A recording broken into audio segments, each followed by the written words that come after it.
Welcome back to the Marvel Podcast for gifted listeners.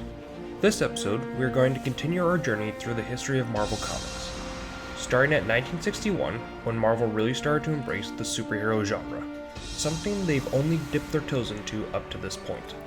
Starting in 1961, that's when everything began to change for Timely, when Stan Lee was asked to create a superhero team to rival the Justice League over at DC. Stan would create the Fantastic Four, and the Age of Heroes at Timely began. We will cover all of this and more in this episode of the Marvel Podcast for gifted listeners. Now let's dive into this timeline. Like I said in the intro, 1961 was the year that brought heroes back to the world of Timely.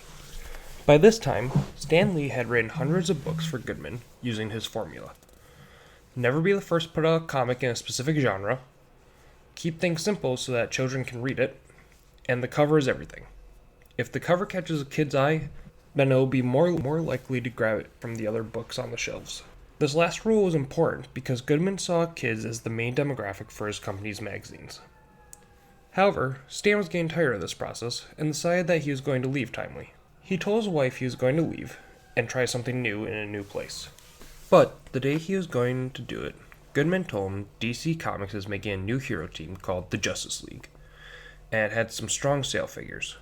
Goodman thought, hey, if superheroes were selling at DC, why not try the heroes again at Timely? When Stan began to think about the new team, he was going to put together what he wanted to put into a story, not just something aimed at youngsters like Goodman had always wanted in his books before. When he confided in his wife, she told him to do what he thought would work in the comic because what's going to happen? He'll be fired. He wanted to quit anyways.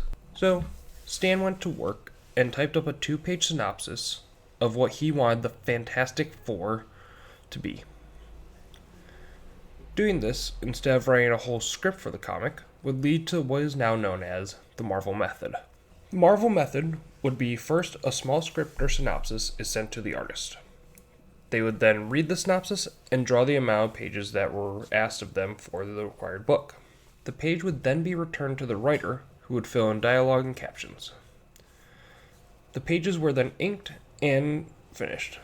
This is the way Marvel would do things for decades, and it worked.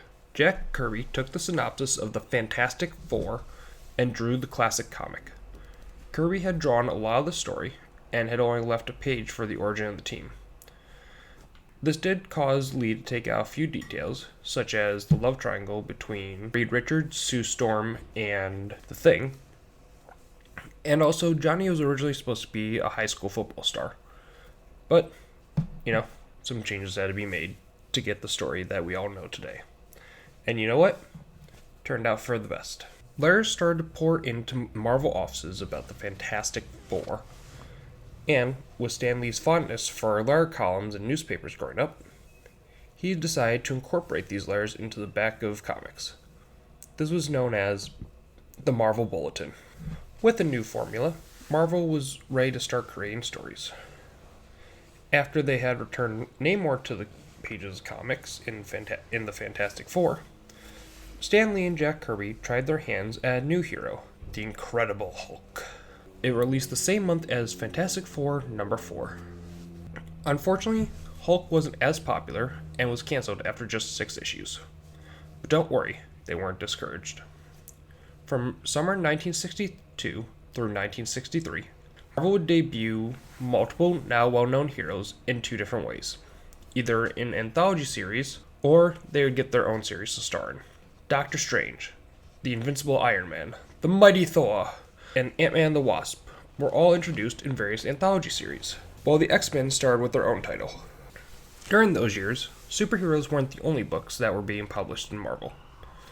In early 1963, Sergeant Nick Fury and the Howling Commandos were introduced, taking Marvel back to the days of World War II. The Howling Commandos would be featured in Captain America the First Avenger, sans Sergeant Nick Fury, but all the characters had stayed the same for the members of the Howling Commandos. They were led by Steve Rogers, the captain himself. While this flurry of heroes were being created, Stan had an idea that would soon become the face of Marvel. In 1962, Stan Lee had brought the idea of Spider-Man to Goodman to be published, and Goodman was not a fan of the new character. He said people don't like spiders, so who would want to follow a superhero themed after spiders? So, instead of just totally shutting down the idea, though, he had Stan put the character in the last issue of Amazing Fantasy, which had been a failing anthology series up to this point. The popularity of Amazing Fantasy number 15 could not save the Amazing Fantasy series, but it did lead Goodman to approve a full series of The Amazing Spider-Man that would get its first full issue in 1963. 1963 would also be the year that Marvel Comics would officially have its name. And then, in 1963, there came a day unlike any other. The Avengers assembled for the first time, bringing together a group of heroes from across different books. Just as how in the MCU, heroes were brought together from different movies. It was also different because, unlike the Fantastic Four, who had already been a close-knit family, these were heroes who barely knew each other. Another similarity in the 2012 film and the original assembly of the Avengers in the comics is that Loki is the main antagonist. Except in the comic assembly, Loki tricks the Hulk and makes him angry and makes him the antagonist. And Thor, Iron Man, Ant-Man, and the Wasp work together to subdue the Hulk. Once they realized that Loki was up to the tricks, they were able to capture him and end the conflict. After the conflict, the Wasp created the team name, the Avengers. In 1965, the new spy craze was taking America by storm, and not to be left behind, Marvel introduced the likes of S.H.I.E.L.D., their very own in-universe spy organization. During the crazy years of the 60s, Marvel also established their Merry Marvel Marching Society, which was an exclusive Marvel fan club that fans of the magazine could join. Finally, the last big event of the 60s, for the ever-expanding company, was Marvel's foray into television. In 1966, during the week, Marvel would produce quote-unquote animated shows featuring Captain America on Mondays, The Incredible Hulk on Tuesday, The Invincible Iron Man on Hump Day, Thor on Thursday, and Namor rounded out the week on Friday.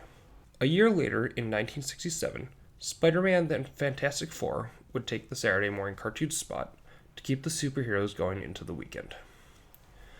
The reason I said quote-unquote animation was because, yes, they were animated, but a very early rough form of animation. They used a process known as xerography, which is basically they would photocopy pages of the comics and then add slight movement, usually with mouth or eyes, and then there was a few panels where they would move the arms to make it more animated. And then obviously they had voice acting over the comic pages. The 1970s did not start off the best for Marvel. They had lost one of their flagship artists to DC once again. Jack Kirby left the company after feeling resentment towards Stan Lee's public image as Marvel's major creative force. Even though Kirby had departed Marvel, did what they do best, and they weathered the storm. Stan tasked John Romita to take over Kirby's books, and even though the switch was temporary, the new artist did bring a boost in sales to the books that Kirby had previously drawn. 1971 also brought a big change not only to Marvel Comics, but to the comic world at large. The Department of Health, Education, and Welfare had commissioned Stan Lee to create a story about the dangers of drugs. So, Stan wrote a story about Harry Osborn, Peter Parker's best friend, struggling with addiction. The only problem with this story is that it no longer followed the Comics Code Authority that had been created in the 50s, like we had mentioned last episode. So, what did Stan the Man do? He published the story without the Comic Code's Authority seal of approval. And surprisingly, the comic world didn't crumble into pieces and kids didn't become super violent. In fact, it actually helped loosen the restrictions of the Comic Code's Authority once they had seen how positively people had responded to this comic. Now with new guidelines, monsters were back. Stan Lee, however, did not want to go back to the anthology books of the 50s. No, he had created this universe, so he wanted to create stories where monsters were the heroes and villains in this new sandbox universe he had created. This paved the path for characters such as Morbius, the Living Vampire, Ghost Rider, and even bringing in Dracula himself to Marvel Comics. Dracula would go on to be one of Blade's main antagonists. Also during this time, Marvel did something it had been trying to do for years. They had surpassed DC in sales. While DC was publishing 48-page comics for 25 cents each, Marvel would put out 32-page comics for just 20 cents each. This meant readers could get 5 Marvel books for the price of 4 DC books. Basically, so when kids went to the newsstand, they got more for their buck. Literally. And because of this, it finally allowed Marvel to take the top spot among the two competing companies. During February 1972, Marvel hosted a live show at Carnegie Hall called A Marvelous Evening with Stan Lee. It was a stage production where people would draw pages, Stan Lee got kidnapped by Dr. Doom, there's a magician, and a live band. But apparently the show was a disaster for the company. There was no recordings of the show, but a few fanzines, which were fan publications that discussed what was going on in the comics world, had reviews of it, and they were all scathing. Supposedly, the presentation bored nearly everybody in the audience, and the people that came expecting to see or hear something new, like, you would see at a Comic-Con, were sorely disappointed. Also, reportedly, people were falling asleep and snoring in the crowds. All in all, it was a rare misstep for Marvel. In June of 1972, Marvel would publish Hero for Hire, starring Luke Cage, aka Power Man. And this was the first time that comic book showcased an African American hero as the lead of a story. Yes, we had Black Panther as the first mainstream African American superhero, but he was not featured in his own title until after Luke Cage had his own book. Things were looking up, and everything was going right in the comics industry. But another big shift in comic history was about to take place in 1973. A moment in comic history that almost every comic fan knows, and what most comic historians see as the end of the Silver Age of comics. And of course, we're talking about the death of Gwen Stacy. The reason that it was considered the end of the Silver Age was because this is the first time a character died and truly stayed dead. There used to be a running joke with comics that no one stays dead except for Bucky Barnes, Jason Todd, Gwen Stacy, and Uncle Ben. But that joke has kind of morphed now where no one stays dead in comics except poor Uncle Ben. The Gwen Stacy from the Death of Gwen Stacy storyline would not return to comics until 2022 when Progenitor, a Celestial that is judging the entire human race, sees that Peter is truly a good person, and he revives Gwen so that her and Peter may share a moment together and say goodbye. But that is a story for another episode. In 1975, Marvel would also host their own comic book convention called MarvelCon 75. And at this convention is when Stan Lee had announced that Jack Kirby would be returning to Marvel Comics. With Jack Kirby's return to Marvel Comics, he would come back as both writer and editor of his own books. He did take over the Captain America title for America's bicentennial birthday and released a special one-shot, Captain America and the Bicentennial Battles. But Kirby was more focused on creating new heroes, and the heroes he created were the Eternals. The Eternals would only have a run of 19 issues in its Eternal run, and they would exist outside the main Marvel continuity. And a lot of the times, the Eternals would be compared to the New Gods over at DC. And this was because Jack Kirby had also created the New Gods for DC. In this time, Kirby would also create a comic based on 2001: A Space Odyssey. But Marvel would soon lose the rights to that story, and so it would morph into Machine Man, a story about robots trying to achieve humanity. Soon, unfortunately, these stories were canceled in favor of animation, and Kirby was at the time not considered the powerhouse he once was. Although public thought about Kirby has shifted back in favor of him and made him an iconic figure in the world of comics, he did leave Marvel for the final time in 1975, and in the era of Kirby at Marvel once and for all. One of the big shifts in the 1970s was Marvel began to delve into live-action television, starting with the TV movie of The Incredible Hulk, featuring Lou Ferrigno as the titular Beast in 1977, which was the launch of then Incredible Hulk TV show. Also in 1977, a Spider-Man series would be produced in Japan, where there were some similarities to the main character of Marvel Comics, but there was also some differences, such as he had a giant mech. The next 2 years also brought 2 other TV movies, one featuring Doctor Strange in 1978 and Captain America in 1979. Also, a really interesting fact about the Incredible Hulk TV show, if you've ever seen it, you'll notice that the main character is named David Banner, which we all know is not the name of the Incredible Hulk's human alter ego. And the reason for this was because CBS, the network producing the show, thought that the name Bruce sounded too gayish. The 70s. Marvel has now began to branch into network television. Also, besides live-action TV, Marvel would also produce a Fantastic Four radio program of 5-minute segments with Stan Lee narrating.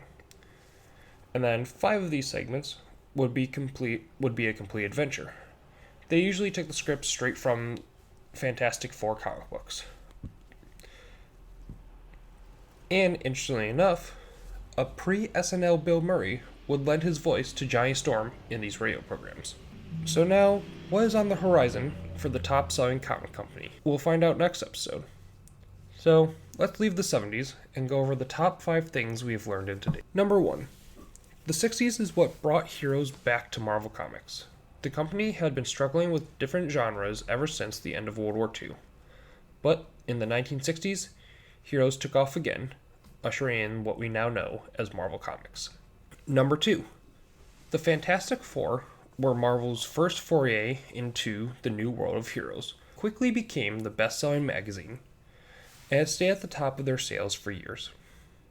Number 3. Martin Goodman, the publisher for Marvel Comics, thought no one would be interested in Spider-Man. So he told Stan to put the character in the last issue of a failing anthology magazine. Number 4. The 60s brought the expanse of Marvel with TV and their very own exclusive fan club. And number 5. The 70s were a year of ups and downs for Marvel. Jack Kirby left the company twice and for the final time. But this was also the decade that Marvel had finally surpassed DC in sales. Thank you for listening to the Marvel podcast for gifted listeners, and this next portion of the Marvel timeline. In the next episode, we will round out the last few years of the 70s in the comics side of Marvel and move into the 80s, with the Uncanny X-Men's return and evolution, and move into the 90s, where more troubles would befall Marvel Comics and lead to rights battles with characters that the company is still facing to this day. I would like to give a special shout out to my friend Eli Chalice, who provided me with a new microphone to better record the podcast with. You can find us on Instagram at TMPFGL. There is also a subreddit with the same name, and a YouTube channel at the Marvel Podcast for gifted listeners.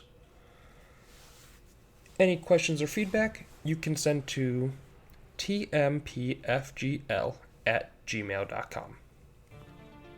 This episode was written and recorded and edited by myself, James Bazinski. Intro music sourced from freesound.org. Until next time, gifted listeners, thank you for listening, and Excelsior!